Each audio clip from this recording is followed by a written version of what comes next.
बिस्मिल्लाहिर्रहमानिर्रहीम। अस्सलामुअलैकुम। अजीज़ तालिब इल्मों, उम्मीद है कि आप सब लोग खैरियत से होंगे।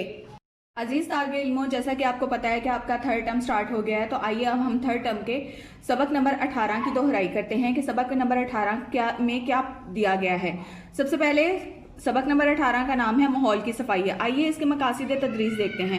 सबसे पहले स्टूडेंट्स, आपको पता होना चाहिए कि माहौल की सफाई से क्या मुराद है। माहौल की सफाई से मुराद है कि अपने इर्द गिर्द मौजूद जहां आप रहते हैं वहां पर मौजूद गंदगी और कूड़ा करकट को मुनासिब तरीके से ठिकाने लगाना।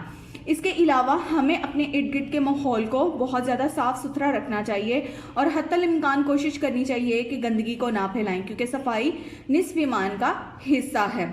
इसके अलावा स्टूडेंट्स, हम सब पर फर्ज है कि हम अपने माहौल को साफ रखें और उससे गंदा होने से बचाएं। आइए अब नीचे दिए गए मुश्किल अल्फाज के मायने दोहराते हैं। आलूदगी, गंदगी। खाकरोब, सफाई करने वाला या कूड़ा उठाने वाला। शजरकारी, दरख्त लगाना। मखसूस, खास तौर पर। मोहलिक, जानलेवा। हैजा, पेट की बीमारी है। आइए स्टूडेंट्स, अब हम रीडिंग में देखते हैं कि माहौल की सफाई को हम लोग किस तरीके से देखते हैं और हमें माहौल को साफ रखने के लिए किन इक़दामात की ज़रूरत है। अपने माहौल को साफ सुथरा रखना हम सबका फ़र्ज़ है। माहौल की सफाई से मुराद ये है कि अपने इर्द गिर्द मौजूद गंदगी, कूड़ा करकट वगैरह को मुनासिब तरीके से ठिकाने लगाएं।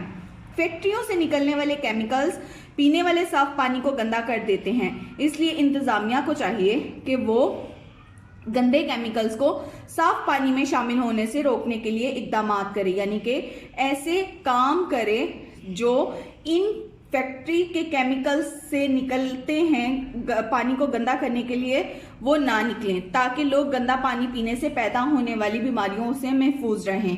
अब स्टूडेंट्स, यहाँ पर आपको बताया जाएगा कि गंदा पानी पीने से कौन कौन सी बीमारियां आपको लाहक हो सकती हैं, जिनमें हैजा, टाइफाइड, बुखार और जिस्म पर दानों का निकलना शामिल है। जबकि मौजूदा दौर यानी कि अब जदीद तरक्की याफ्ता टाइम में भी सबसे मोहलिक बीमारी हेपेटाइटिस भी गंदा पानी पीने से पैदा होती है।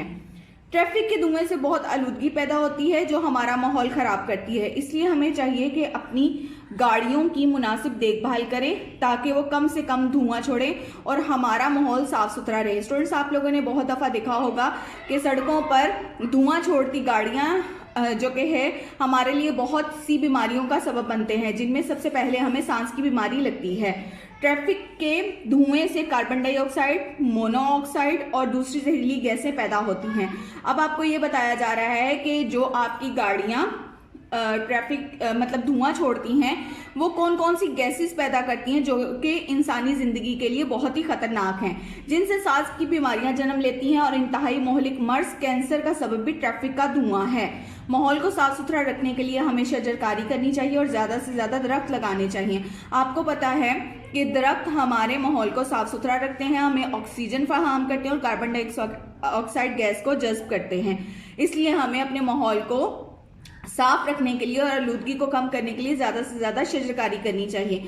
इसलिए कि दरख्त उन मोहलिक गैसों के असरात को ख़त्म करके हमारे माहौल को साफ सुथरा बनाते हैं। हमें गलियों में कूड़ा करकट के लिए मखसूस किए गए डिब्बों में कूड़ा फेंकना चाहिए। ये कूड़ा म्यूनसिपल कमेटी वाले उठाकर ले जाते हैं, यानी कि हमें कूड़ा कहाँ फेंकना चाहिए। आपने बहुत सारी जगहों पर देखा भी होगा कि गवर्नमेंट ने बहुत सारे ऐसे डिब्बे बनाए हैं जहाँ पर लिखा भी होता है कि यहाँ पर कूड़ा फेंकना चाहिए। तो ये कूड़ा कौन से लोग उठाकर ले जाते हैं? ये म्यूनसिपल कमेटी वाले लोग आते हैं और कूड़ा उठाकर ले जाते हैं। हमें चाहिए कि हम अपने इर्द गिर्द नज़र रखें और अगर कहीं कूड़ा करकट पड़ा हुआ हो तो उसे खाकरोब के ज़रिए, आपको स्टूडेंट्स बताया था, खाकरोब सफाई करने वाला या कूड़ा उठाने वाले को कहते हैं, के ज़रिए मुनासिब जगह पर पहुँचाएं ताकि हम गंदगी से फैलने वाली बीमारियों से महफूज रहें और सेहतमंद ज़िंदगी गुजार सकें। तो स्टूडेंट्स, ये थी आपकी माहौल के सफाई की रीडिंग। आपने इस सबक में दिए गए मुश्किल अल्फाज के मायने ज़ुबानी याद करने हैं ताकि आपको सबक को समझने में और पढ़ने में कहीं पर भी कोई दुश्वारी पेश ना आए। उम्मीद है कि आज का लेक्चर आपको अच्छे से समझ आया होगा। अपना बहुत सा ख्याल रखिएगा। अल्लाह हाफिज़।